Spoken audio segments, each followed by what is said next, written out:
नमस्कार। आज हम पावर ग्रिड के दो ऐसे हीरोज की बात करेंगे जिनके बारे में ज्यादा बात नहीं होती। ये हैं करंट और वोल्टेज ट्रांसफार्मर।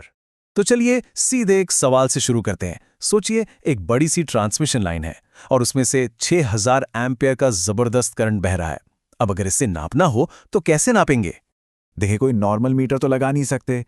वो तो बेचारे बस 10 एम्पेयर तक ही झेल पाते हैं। हजारों एम्पेयर या हजारों वोल्ट को सीधे नापने की कोशिश करना, ये सिर्फ मुश्किल नहीं बल्कि बहुत ही ज्यादा खतरनाक है। तो यही है हमारी हाई वोल्टेज प्रॉब्लम। हमें इन बड़े बड़े इलेक्ट्रिक करंट्स और वोल्टेजेस को सुरक्षित और सही तरीके से नापने का कोई तो तरीका चाहिए। और इसका जवाब है इंस्ट्रूमेंट ट्रांसफार्मर। ये एक तरह के स्पेशल डिवाइस होते हैं जिन्हें खास तौर पर बहुत ज्यादा करंट या वोल्टेज को घटाकर एक सेफ और मेजरेबल लेवल तक लाने के लिए बनाया गया है। सच कहूं तो पावर ग्रिड की निगरानी और सुरक्षा के लिए ये बेहद जरूरी हैं। इंस्ट्रूमेंट ट्रांसफार्मर के दो मेन टाइप होते हैं। एक है करंट ट्रांसफार्मर, जिसे हम सीटी कहते हैं, और दूसरा है वोल्टेज ट्रांसफार्मर यानी वीटी। चलिए अब इन दोनों को आमने सामने रखकर देखते हैं। सबसे पहले इनके मकसद को समझते हैं। आखिर इन्हें बनाया किस काम के लिए गया है? मामला बिल्कुल सीधा है, जैसा नाम वैसा काम। करंट ट्रांसफार्मर यानी सीटी नापता है करंट, और वोल्टेज ट्रांसफार्मर यानी वीटी नापता है वोल्टेज। दोनों ही हाई करंट या वोल्टेज को एक स्टैंडर्ड लो लेवल पर ले आते हैं। इनके काम अलग हैं पर एक दूसरे के पूरक हैं।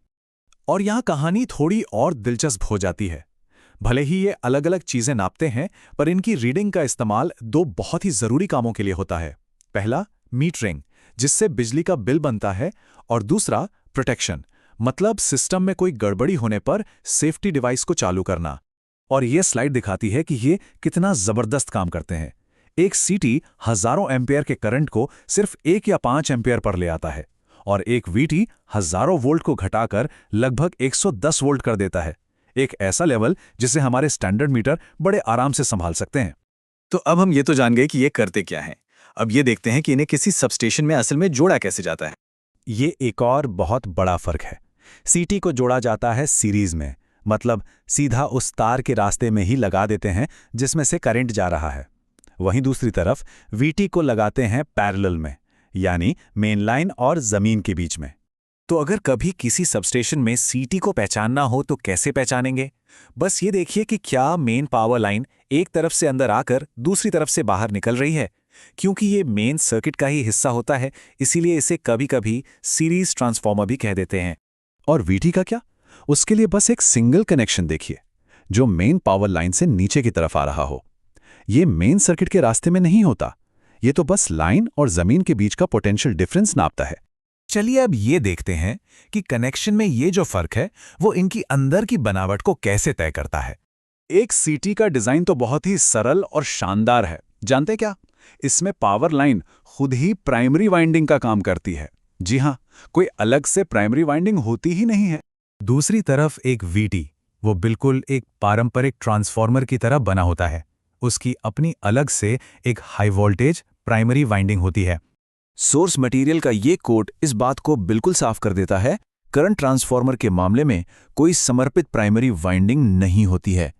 ट्रांसमिशन लाइन ही प्राइमरी वाइंडिंग के रूप में काम करेगी। और आखिर में बात करते हैं एक्यूरेसी यानी सटीकता की। इन डिवाइसेस का बिल्कुल सटीक होना इतना जरूरी क्यों है?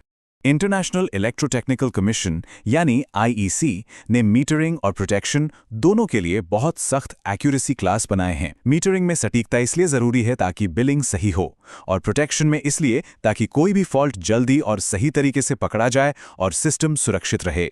जहां बहुत ज्यादा पैसे का सवाल हो, वैसी मीटरिंग में इस्तेमाल होने वाले सीटी के लिए 0.2 एस क्लास सबसे ज्यादा सटीक माना जाता है। यह सुनिश्चित करता है कि जब लाखों करोड़ों का हिसाब किताब हो तो बिलिंग में कोई गड़बड़ ना हो। तो बस अगली बार जब किसी सबस्टेशन के पास से गुजरना हो तो एक पल रुककर जरूर देखिएगा।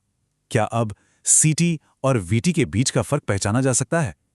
अब जब पता है कि क्या देखना है तो ये एक मजेदार पहेली जैसा लगेगा। हमारे साथ जुड़ने के लिए बहुत बहुत शुक्रिया।